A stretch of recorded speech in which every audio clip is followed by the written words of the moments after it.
today.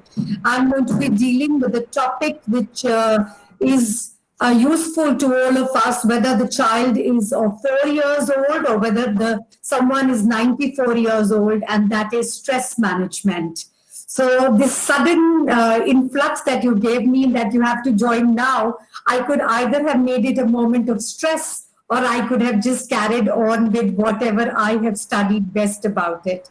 So, a very good evening to all the participants. I'm very grateful to the organizers for calling me here. And without much ado, because I believe you've been waiting for us to connect, so I will jump straight into the topic for today. I would like to introduce myself for the simple reason that how I came across stress management and how I studied it also over.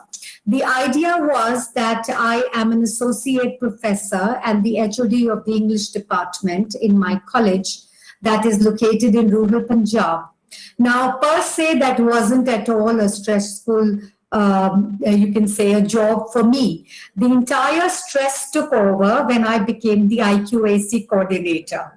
Now, as most of you also must be dealing with IQAC, and with the NAC accreditations and things like that, I got worried. I was like, oh my God, how am I going to meet the deadlines, the 7 criterias? How am I going to fulfill them? And most importantly, getting people to do work for me. And that is when I started studying stress management. Now, I do not have a formal degree as such in stress management, but I'm grateful to the SWAYAM portal, which runs these courses. And I joined one such course that was being conducted at IIT. And I took this online course, which was done by Professor Raj, and an excellent course on stress, understanding what stress was, how does it affect us, and most importantly, making us understand that we are not the only ones who are affected by stress. It is affected by all of us. Now, before I start sharing my screen, I would like to ask all of you one thing. Have you all experienced stress? Let's be very honest. Have you all experienced stress? Yes. I doubt if there's anybody who has not experienced stress. Now, stress is perceived by us. That much is true. And stress is good for us. Now, this comes as something new, something that we had not realized earlier. How can stress be good for us? And for here, I would request you all to please just give me a minute while I start off with my PPT. Can you all see the screen? Please let me know.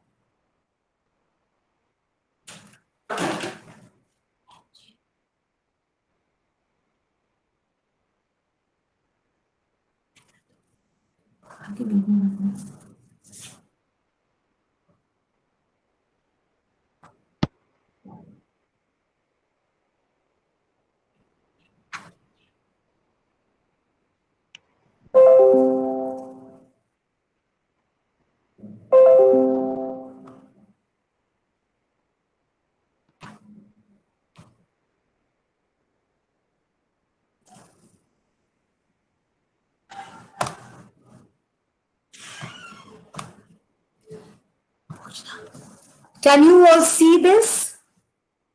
Yes. All yes, right. ma'am. We can see your screen. All right, great then. So the idea here is that I will begin formally with stress management, and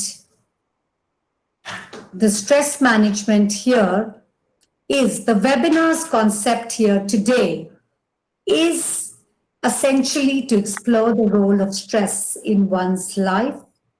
And this here is my earnest attempt to speak on the subject of stress and how we can possibly manage it. Let me start by saying that stress is a normal psychological and physical reaction to the demands of life. The stress response is the body's way of protecting you. When working properly, it helps you to stay focused, energetic, and alert. And trust me, in emergency situations, it can save your life. It gives you the extra strength to defend yourself. Like suddenly you put on your car brakes to avoid a car accident. You've heard numerous stories of how a young mother who's not even very physically endowed is able to save her child from caught in a snowstorm or probably drowning, and how she tried to save the child. All this is because of stress. Now, stress can come from many sources, which are known as stressors, because our experience of what is considered stressful is created by a unique perception of what we encounter in life. And this is based on our mix of personality traits, our available resources, and habitual thought patterns. A situation may be perceived as stressful by one person and merely challenging by someone else. Now, what exactly do we mean by that? Is that I would like to let you know here that when we are a student and we are studying, when we do not get the required marks, we begin to stress. Now, this is a stressor for someone, and for the other student, it might not be a stressor. Then you pass out, you have campus placement, someone gets selected wonderfully from Manav Rachna in a wonderful organization, and the other person doesn't. So this is again a cause of stress. Again, somebody who there might be two people who are not selected. Now, one of them can take this as stress and the other might not. Then, of course, the very famous saying of marriage. Someone is not able to get married and so is under stress. And someone has married, so is under stress. So that is what stress does to you. A stressor is anything that causes the release of stress hormones. And there are two broad categories of stressors: physiological, that is physical, or psychological stressors. The physiological stressor puts strain on our body, that is an injury, a painful, any kind of pain in the body, a chronic illness, even the weather outside. You've heard of SAD, seasonal affective disorder. This could be that, very cold or very hot temperatures. Then there are the psychological stressors. These are events, situations, individuals, comments, or anything we interpret as negative or threatening. That is, I cannot take time off from work. I'm not able to find a babysitter at the same time. Or I perceive that my boyfriend, my husband, or my child is being secretive and is cheating. And these are the psychological stressors which are putting the stress on me. Stressors can be further divided into two categories. One is the absolute stressors, and the others are the relative stressors. Now, the absolute stressors are something that is everyone is exposed to them. These are objective stressors that are universal. For example, an earthquake, a tsunami, or the events of September 11, 2001, and presently COVID-19. This is an absolute stressor. The relative stressors, those are stressors that only some exposed to them would interpret as being stressful. These are subjective stressors that cause different reactions in different people. That is, time pressure at work, traffic, paying taxes, writing an exam.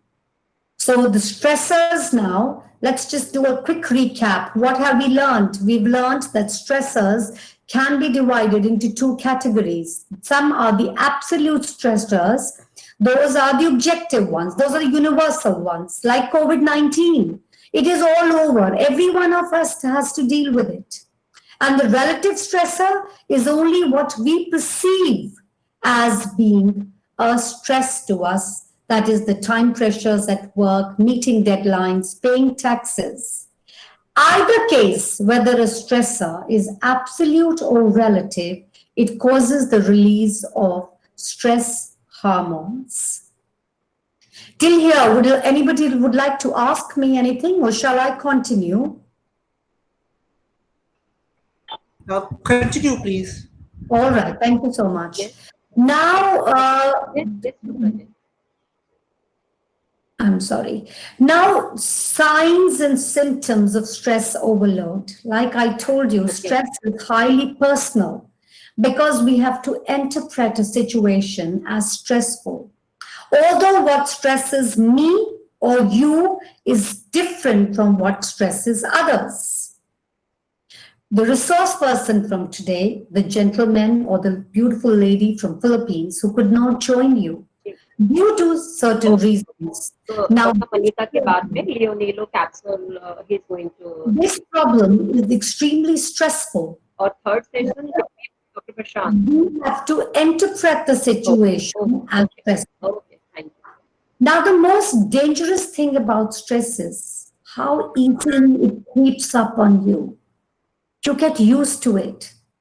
It starts to feel familiar, even normal. You don't notice how much it's affecting you, even as it takes a heavy toll. That's why it's important to be aware of the common warning signs and symptoms of stress overload. There are certain ingredients of stress. Yes. What is the recipe that causes stress? The recipe for stress is threat and emotions. Now, the threat is perceived as novelty, something new, not experienced before, unpredictability, not knowing, no way of knowing it would occur. You were not prepared for it. You do not know how to respond to it. And the threat is to the ego. The competence of self as a person is called into question. Will you be able to deal with it? How will you deal with it? And the threat is to your sense of control, your locus of control. The emotion that is associated is that you feel helpless. You feel you have little or no control over the situation. And these threats, that is, in abbreviated form, nuts, the novelty, the unpredictability, the threat to the ego, and a sense of control is what creates stress in us. What are the symptoms of stress? How do you understand stress? For your easier to understand, assimilate, I have tried to put it into various cognitive, emotional, behavioral symptoms. The cognitive symptoms are essentially memory problems, the inability to concentrate, poor judgment, seeing only the negative, anxious or racing thoughts, and constant worrying. Do you recognize these stresses? Do you recognize these symptoms, the cognitive symptoms? When we are under stress, this is what we can tell when a person is under stress, because your mind is focused only on the negative and you're constantly worrying. Am I doing the right thing? Will I be able to do this interview well? What will happen to me? You're not able to make correct judgments. You're not able to make concentration, and your memory fails you. Along with that, you have certain emotional symptoms that you exhibit, which perhaps you are not able to understand there, but the others are. And what is that? You are in a mood of general unhappiness. You're depressed. You're anxious. You are moody. You have mood swings, irritability, anger, loneliness, and isolation, feeling overwhelmed, and other mental or emotional health problems. Let us not take this slide lightly at all, as we have seen recently in the media everywhere, and we have lost an extremely talented actor because of what could be the inability to deal with the stress that the person was feeling. It is too simple an attempt to try and understand. But yes, when you feel overwhelmed, when you are unable, you are not able to connect, you are lonely, you're isolated, you have emotional health problems, and you go into depression, and then you take the worst action of all. So we all need to understand that stress has to be kept at bay. What about the physical symptoms? Well, physical symptoms, I know so many people who suddenly, when they come across stress, say that they're feeling dizzy, they're feeling nausea, they have a rapid heart rate, chest pain, aches and pains, they have stomach ache, frequent onset of colds, flus. They become vulnerable to physical diseases. And is that simply because of stress? Yes. Stress can actually aggravate your physical symptoms. You start perceiving the threat as stress, and that in turn leads to your physical symptoms getting worse. You also start showing certain behavioral symptoms. Habitual behavior patterns that can lead to stress include sleeping too much, too little, withdrawing from others, overscheduling. You go over your schedule not once, twice, but you tend to overschedule yourself. You do not assert yourself. You go on to substance abuse. Could be alcohol, cigarettes, drugs, anything. Procrastination. You neglect responsibilities and you start having nervous habits, pacing up and down the floor, nail biting, constantly putting your hair at, what you think to be a perfect position. These habitual behavior patterns are again something that show that you are under stress. Now, what is very interesting is that according to scientists, our body was not geared up, or rather, we were not trained to understand stress in today's time. And initially, what it was that you had only two responses.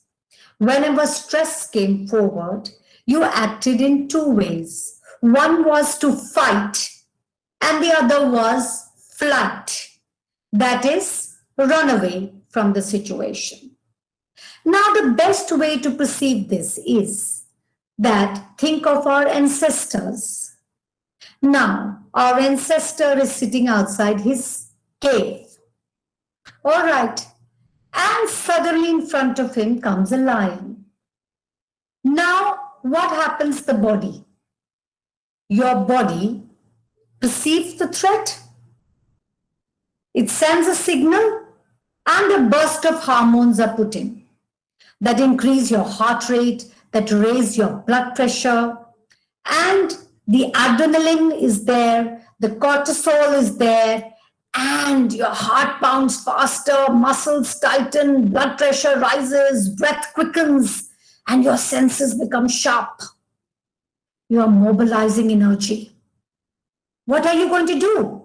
You have only two ways. You're quickly doing a recap in your mind that do you have the necessary things, the physical stamina, the strength, the ammunition at hand? Do you have anything to kill the lion with? Or are you ready to run? So this fight or flight response fuels you to deal with the threat. So we try and use that energy much like our ancestors did when they went on a hunt. But let's face it, we don't hunt lions anymore. We don't hunt lions anymore is true. But nevertheless, our lives today are filled with many situations that lead to the release of stress hormones. Now, once the threat is gone, your body is meant to return to a normal, relaxed state. But in today's time, the non-stop complications of modern life mean that some people's alarm systems rarely shut off.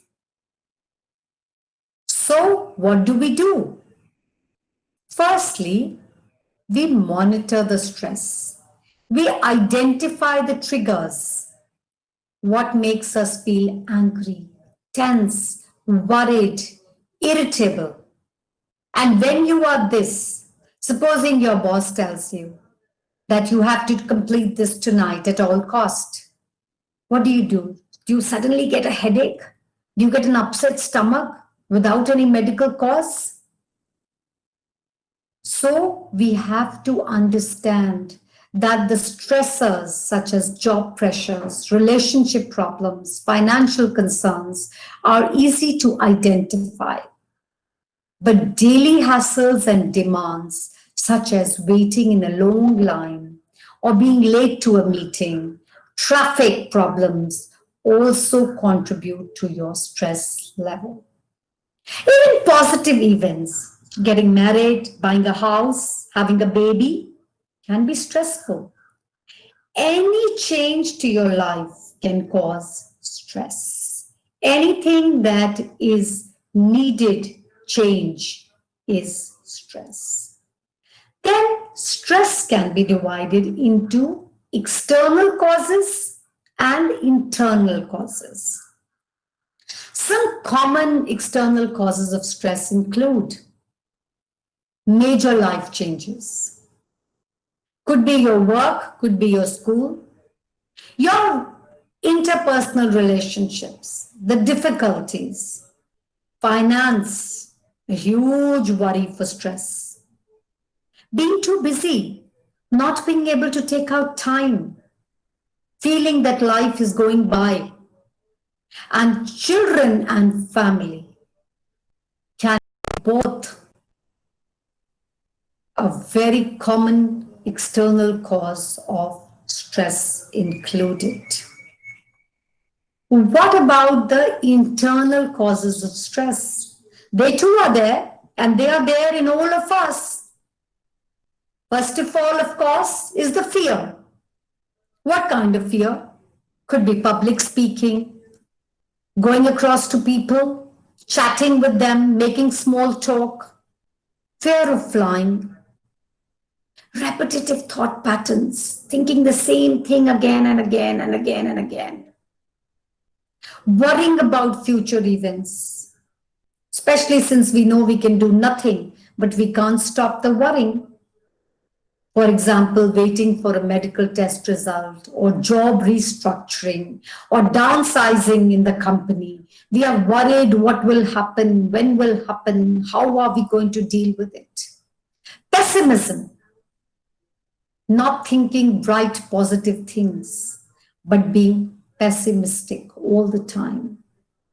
An inability to accept uncertainty. We all know that life is about change. We all change, and yet we are so hesitant to accept change. Even at our workplace, if someone changes our desk at work and we are given another desk, we immediately perceive this as stress. We wonder why our space was changed. What are the reasons? This is because of our rigid thinking, our lack of flexibility.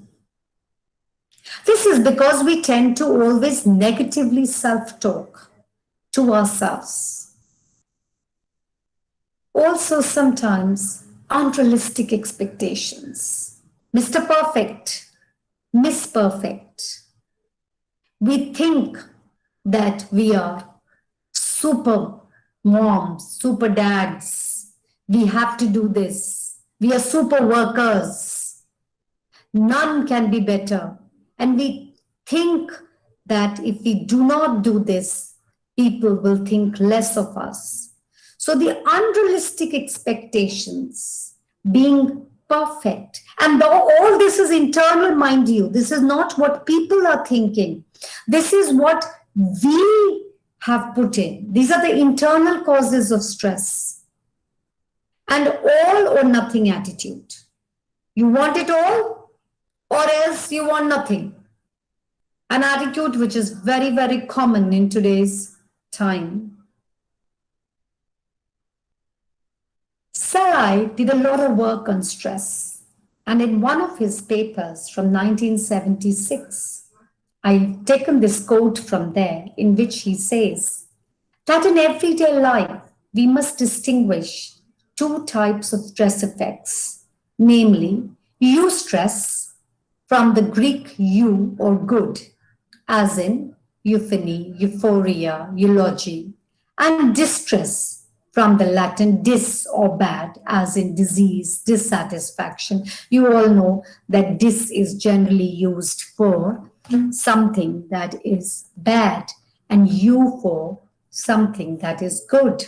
So essentially, what we are trying to understand here from Salai's paper was that stress was divided into two categories, that is eustress and distress. Now, depending upon the conditions, stress is associated with desirable or undesirable effects. In view of these conditions, it is quite obvious that there cannot be different types of stress, although the effects of stressors are almost invariably different. So, what is eustress? Eustress is good stress, beneficial, necessary for our overall well-being.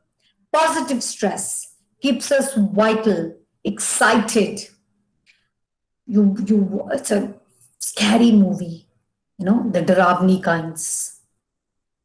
But you want to see it. Then a roller coaster ride. You are scared and excited. Or a challenge. All these are examples of eustress. The anticipation of a first date, the first day at a new job, or any other first that you do. First, novelty, like I said earlier, new experience, bungee jumping, paragliding, skydiving. All these fall under the umbrella of eustress. That is stress, yes, but it is beneficial. Why is it beneficial? Because our pulses quicken, our hormones surge, but there is no threat. There is no fear. The body reacts strongly to perceived threats. But if you don't perceive something as threat, there is generally no threat-based stress response. So the overall result of these firsts are that they are beneficial to us. So a roller coaster ride is scary, it is thrilling, it is exciting, and it is good for you. Now, what are the examples of positive personal stresses? Include, okay, all of us have been through this, we can say this. What is it? Having a promotion, being praised at work, starting a new job, marriage, again, something new, buying a home, you're so excited, it's your first home, having a child, moving, traveling, taking a vacation, holiday seasons, retiring, learning a new hobby, taking educational classes. All these are positive personal stressors which will help us, which will be beneficial to us. Can we add good stress to our life? Can we do that? Yes. Ideally, it can be done if we choose activities and set goals that make you feel good, happy, excited. To gauge whether or not an activity is worth your time, pay attention to these things. That is, do you feel excited? Is it something you want to do or you have to do? Be sure your want to activities or all things you really do want to do and your have to activities are absolutely necessary. So sometimes people after work go all the way to pursue a hobby. Why? Because it makes them want to do something that they wish to do. The complete opposite of good stress is distress or negative stress. And the characteristics are anything that causes anxiety, concern. Now, distress could be short or it could be long term. It is distressing because we believe or we perceive that it is outside of our coping abilities. It feels unpleasant. It decreases our performance. We are not able to do our work to the optimum ability of our capability. And it can lead to mental and physical problems. Any activity which is distressing to us will have the following characteristics and will lead to mental and physical problems. Let us have a look at the negative personal stressors which lead to distress. Of course, the death of a spouse, a loved one, the death of any family member, filing for divorce, separation, losing contact with loved ones, an injury, an illness, hospitalization, could be self, could be a family member, being abused or neglected, separation from a committed relationship partner. All right, could be even a roommate, could be even a partner at work, a committed relationship partner. You are a team, you have to perform as a team. And for some reason, you're separated or you are paired up with another person at work. All this will lead to distress, conflict in interpersonal relationships, bankruptcy, money problems, unemployment, of course, sleep problems, children's problems at school, legal problems. All these problems can lead to distress. Work and employment, I have tried to list for you as causes of distress. These are the following categories which can lead to distress for us. Most of you are working, as so am I. And so I thought, what is it that creates work stressors for us? What are these stressors that affect our ability to perform? Because our professional life has an impact on our personal life. So let's quickly just read through them. Do you actually also feel these, or is it only with me? So the work and employment concerns are excessive job demands. Do this also, do that also, do this also. Could you look into this? Could you send those emails before you go? Could we have the complete report by tomorrow morning on my desk? Could you contact those students, take an online class by 10:30? Make sure that the students are there. What about the other extra activities? All this multitasking, the excessive job demands are what drains you. Along with that, the job insecurity. Is this job for all times? Will I be replaced? What about when downsizing occurs? Will I be getting my dues on time? What about my hospital concerns? What about my medical? What about my paid, unpaid leaves? Then conflict with teammates and supervisors. Inadequate authority necessary to carry out tasks. This is something which is definitely a cause of distress. You are first given a task to perform, and then you do not have the authority necessary to carry out the task. So how is the task going to be done? Then lack of training necessary to do the job. Trained as a teacher, not as an coordinator or as an NSS or to carry out NCC activities or to look into the Red Ribbon Club or the various other things. Also could be making presentations in front of colleagues or clients. Unproductive and time-consuming meetings. Commuting and travel schedules. Commuting is a pain. Not being able to get to work on time. What about your travel schedules? At the moment's notice, you're supposed to go here and there. These are the concerns which cause distress. Now, let us take, we've read about distress, but can you turn distress into eustress?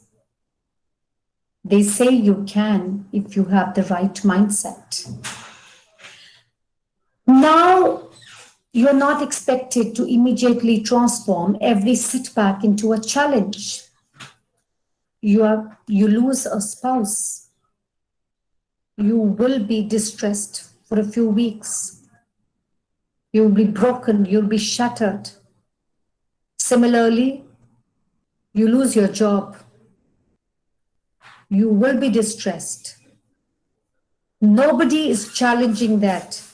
The distress is there, but it is what comes after those few weeks that's important.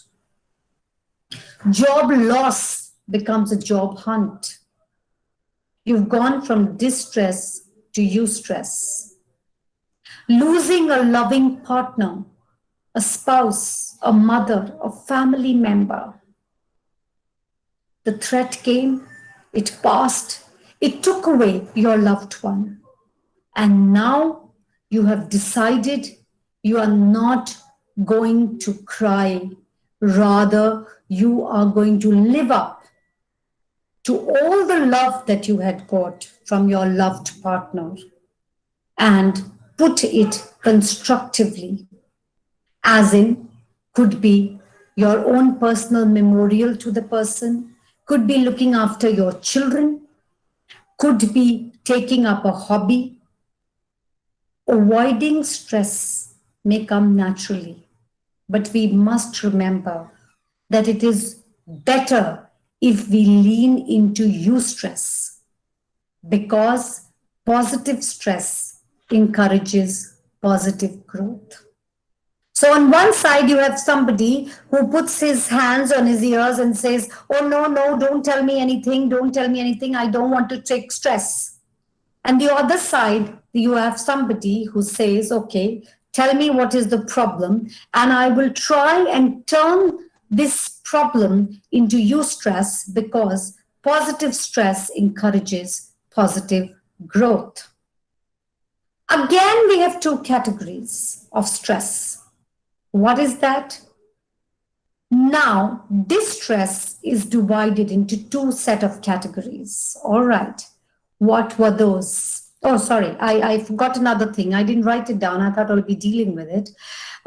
We just dealt with eustress and distress, and you also have new stress, that is NU, that is no stress. So like I was saying, the last line was that somebody who says, I don't want stress, is no stress, is that part when you know that there is a threat, but you refuse to take part in that. Now, distress is further divided into two categories: acute stress and chronic stress. Now, what is acute stress? Let us quickly understand that. This is stress resulting from specific events or situations that involve, do you remember the recipe for stress? Yes, please, just let's quickly go over that. The novelty, yes, anything new, unpredictability, threat to the ego, and leaves us with a poor sense of control. Now, this is the stress because of a specific event or situation. And it comes from quick surprises that need a response. Now, all the type of stress can be good for you because the stress hormone releases helps your mind and body to deal with the situation. For example, almost getting into a car accident, giving a speech in front of people, you feel your heart beat in your throat.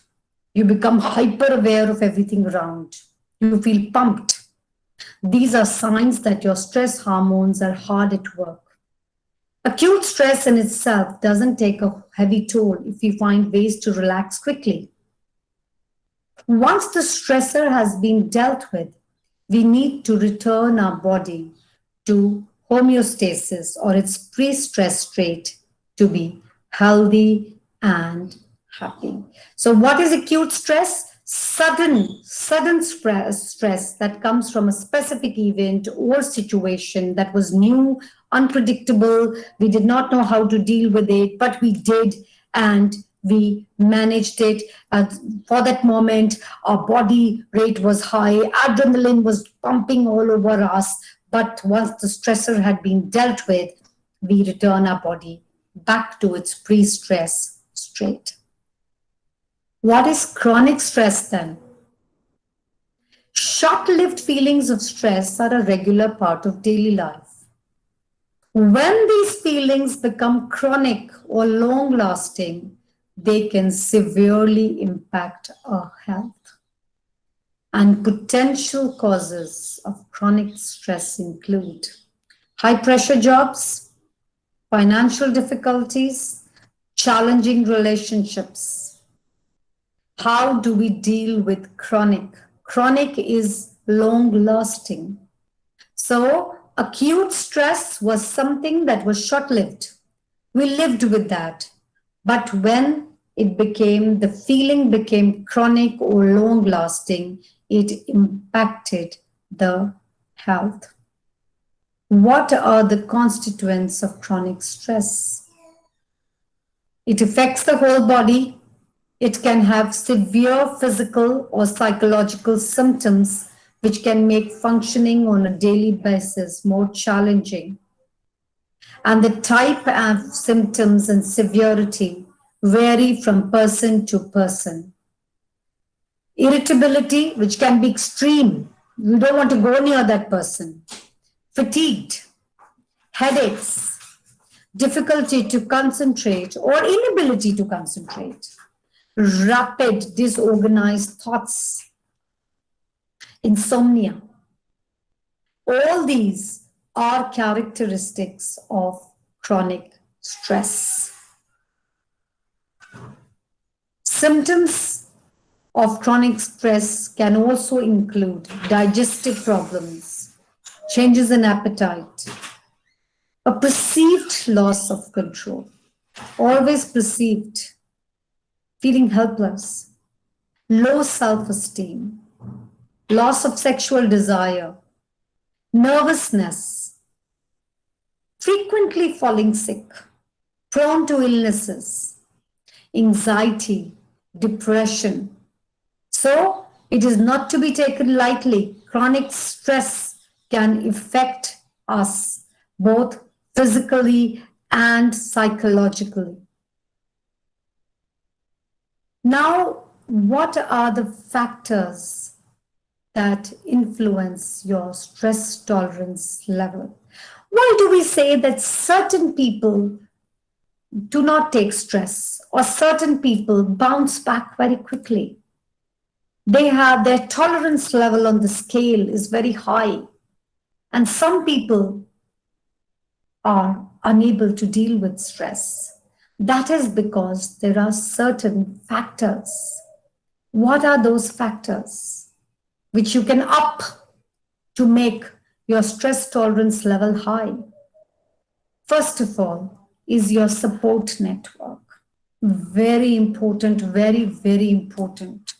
I always tell this to all my colleagues and my friends that I'm able to perform at my professional level is because of my support network at home, my family members, my maid who comes in, my children support for me. All these are a buffer against stress.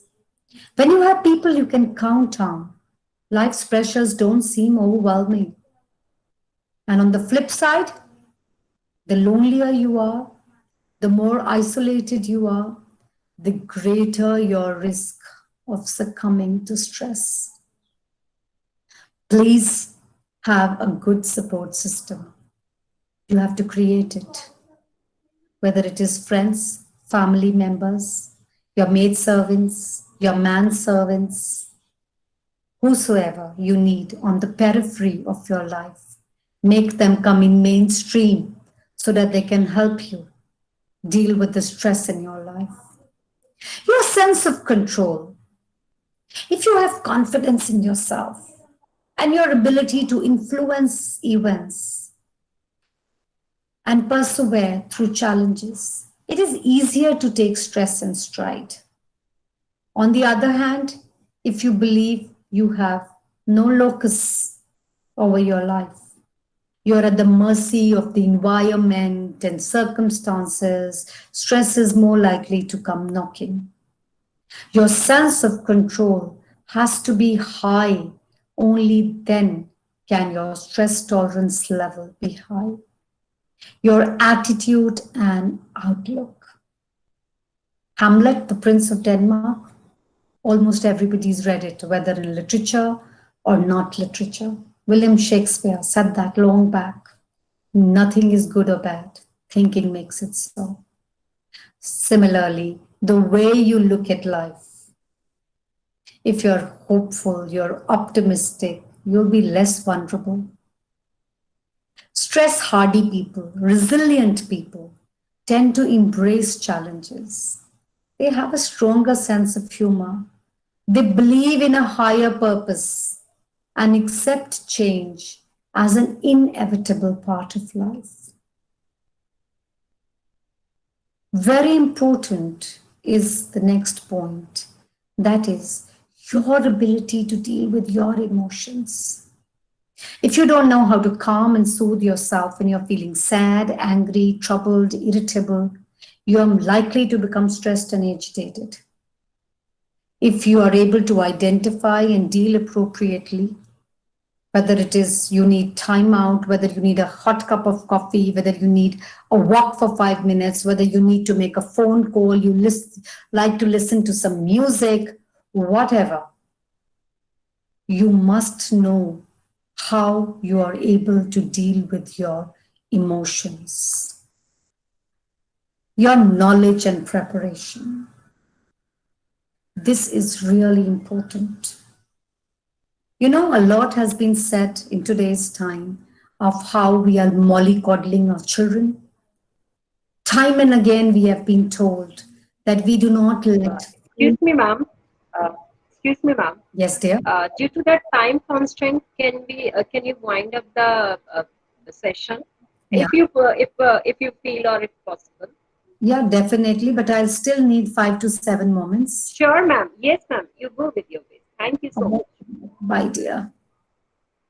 Now, factors that influence your stress tolerance level, like I said, is your knowledge and preparation.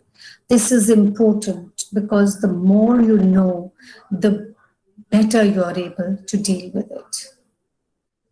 All this was about stress.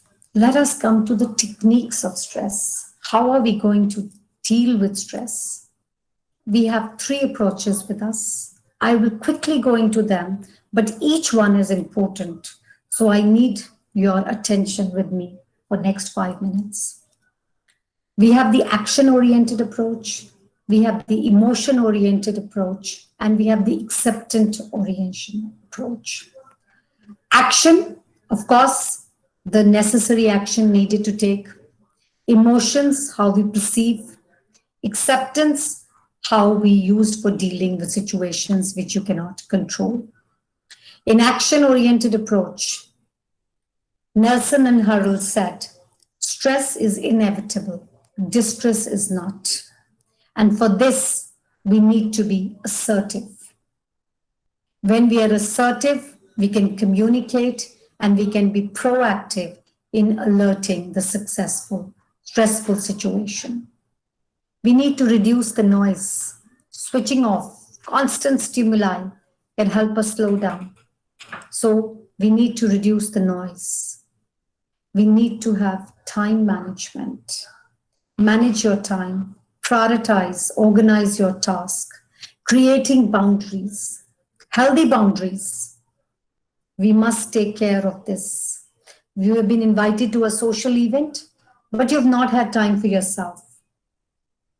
Idea of reading a book, having a Maggie, sounds like a dream, but you would not do that because you're afraid of hurting people. Please don't be. Create these boundaries. Prioritize your wants. This is important to us. This one works very well for me. I don't know whether it would do for you, and I will spend some time on this slide. Engage your senses. This is very important. Our senses. Sometimes you need a break. So as a fast way to relieve stress is by engaging our senses, our sight, our sound, our taste, our smell, our touch, or our movement. I know you know the 6 senses, but why I'm repeating is it because the key is to find the sensory input that works for you. Does listening to a uplifting song, a peppy song, make you feel calm? Smelling coffee, maybe petting your pet. Find out what works for you. Watch a movie, phone, catch up with a friend, go for a walk, do something, engage your senses. These are the action-oriented approaches. Now coming to the emotion-oriented approaches. In the words of William James, the greatest weapon against stress is our ability to choose one thought over another. Affirmations and imagery, positive experiences, think of those. Replace negativity with positive statements. It isn't for the simple reason that we send so many good morning messages to each other on WhatsApp. Flowers, so many good morning messages, but we feel good. And the idea is to replace negativity. Then what do we have? We have cognitive restructuring. That is a technique for understanding negative emotions and challenging the incorrect beliefs that cause them. Also something called the ABC technique, where A stands for adversity or the stress, B is the belief or the way you respond to it, C is the consequence, the result of your beliefs that leads to your action. So the more optimistic your beliefs, the more positive is going to be your outcome. acceptance-oriented approaches. Epictetus, the Greek philosopher, said, "Men are disturbed not by things, but by the views they take of them." So, please, for acceptance-oriented approach, understand the signs and symptoms. Once you recognize your signal of stress, you'll be better able to manage them. Identify the triggers. Not always possible to avoid triggers of stress. I agree with you, absolutely. However, taking note of specific triggers can help you manage strategies which are there for you. Diet and exercise, you are what you eat. You've heard this many times. Cut down on the carbs, cut down on the sugary snacks. It'll lead you to have a sugar crush. Don't do that. Reduce the alcohol, the caffeine, and you reduce anxiety. So food can improve or worsen your mood. Exercising. Why is it so important? Endorphins, you've all heard of that. Your body produces the chemical that boosts mood and reduces stress.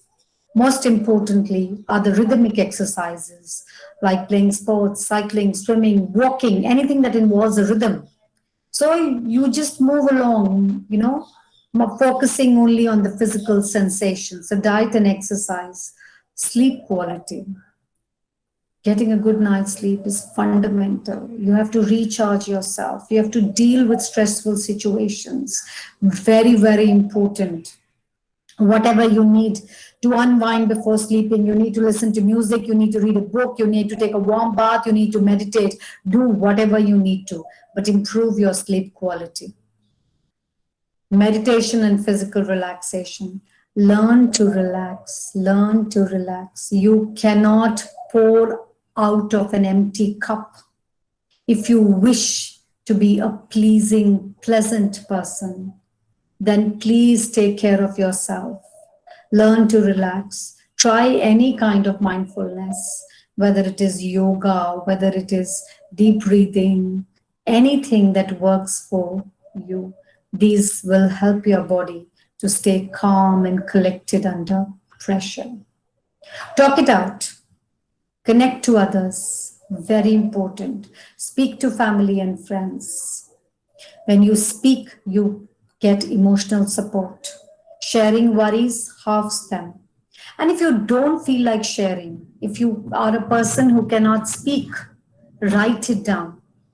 Write on your iPhone, write on a blog, write anywhere. Write on a simple piece of paper, write on a diary.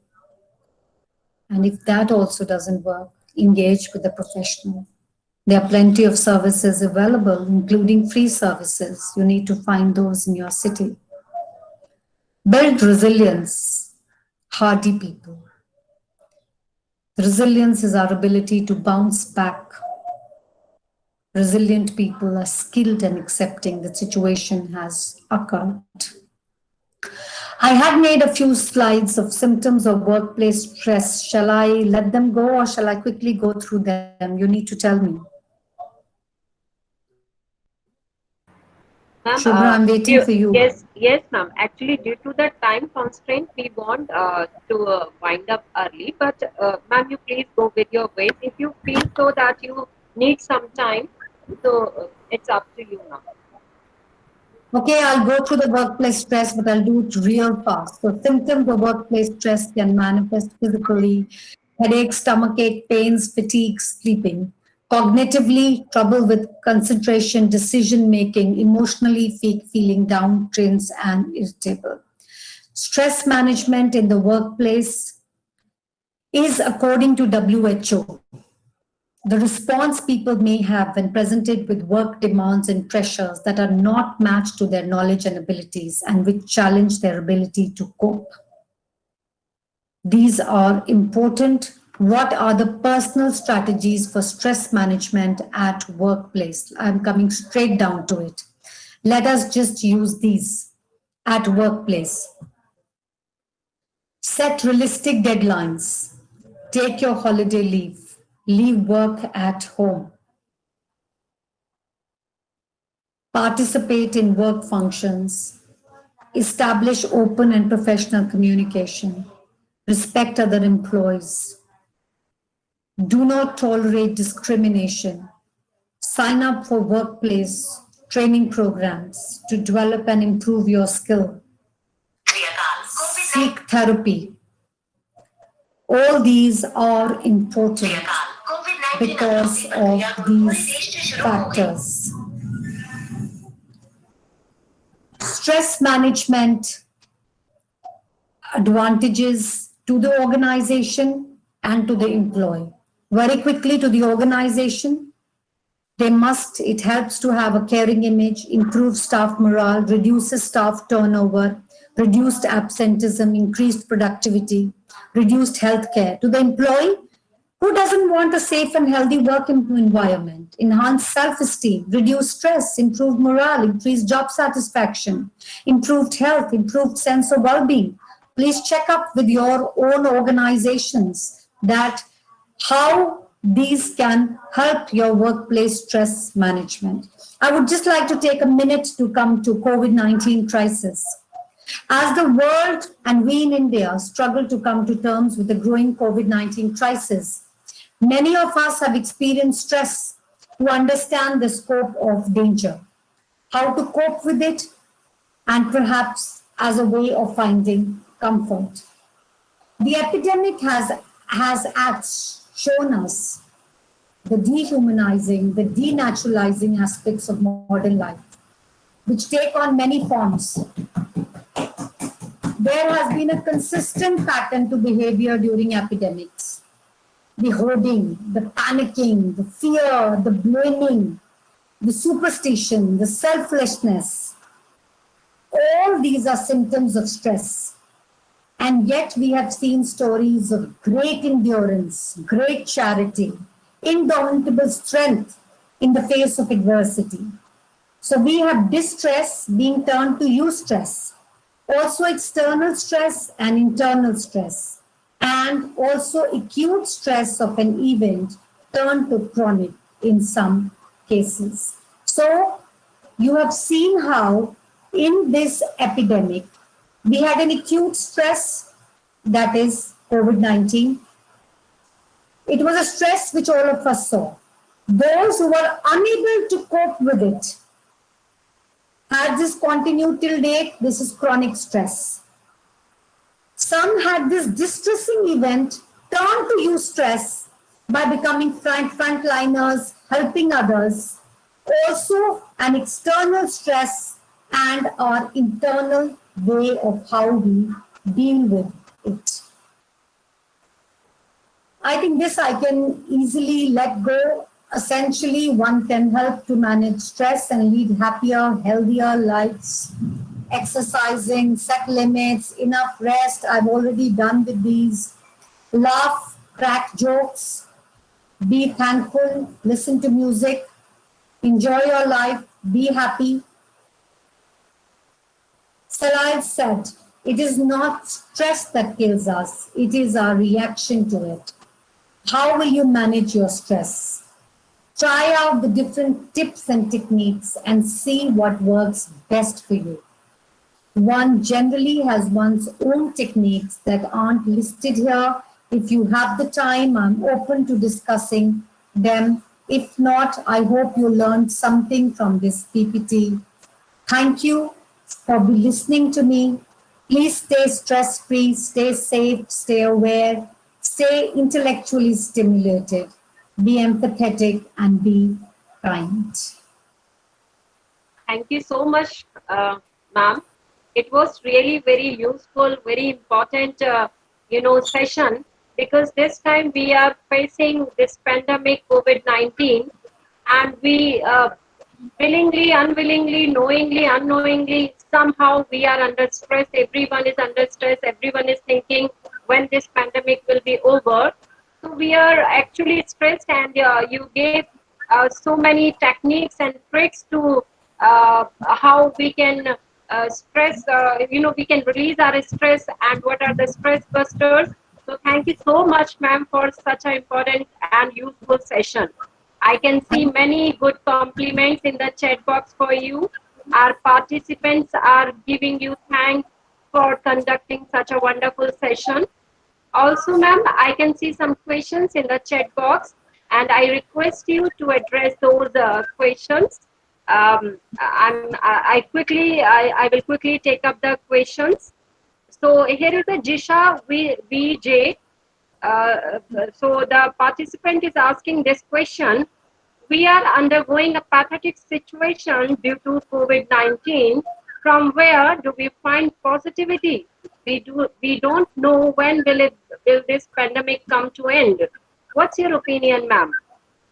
Absolutely, I agree with you. It's a horrible situation. But like I specifically took up the case here today to make you understand that this acute stress and a distress was turned into a eustress. You have been with me watching the state of the refugees, how they have walked without slippers, walked on, and yet we've had stories of such courage and bravery come through. I mean, this is nothing but inspiring for us. We have to learn to understand our own thoughts, our emotional responses, and take action by wearing masks, practicing social distancing. Let us not just dismiss these as propaganda, but these are the things that we can do and trust in a higher power that we will all come through over it. That is the best way that we can manage stress. Like I said, change our attitude and be resilient. Thank you so much, ma'am. We have another question in the chat box. And EduTech, someone has asked this thing: how can one compensate the lack of true love in one's life? The lack of true love. Try again and again. What stops you from trying? But on a serious note, like I said, please be open. Try and understand your own triggers. What is it that put the relationship, that made the relationship not work? There are people who've had second marriages which are so successful. And when you ask them, a lot of psychological work has been done on them. And when you ask them, they laughingly say that we learned from our mistakes. But to be very true, they understood the triggers that went wrong the first time and what will work for you. It is all here. We have to perceive the situation. And once we have perceived the situation, only then can we act according to the three approaches: the action, the emotion approach that we talked about, and the acceptance approach, of course, knowing that there was nothing wrong with me, but I'm willing to give it a try for a better person waiting for me. Thank you so much, ma'am.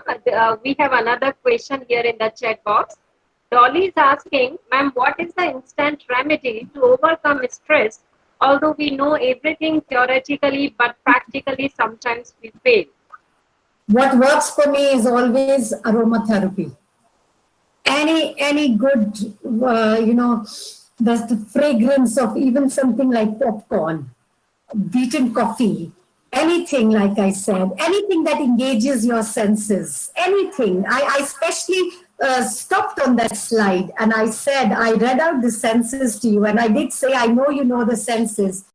That's what works for me. What about the smell of the earth after rain?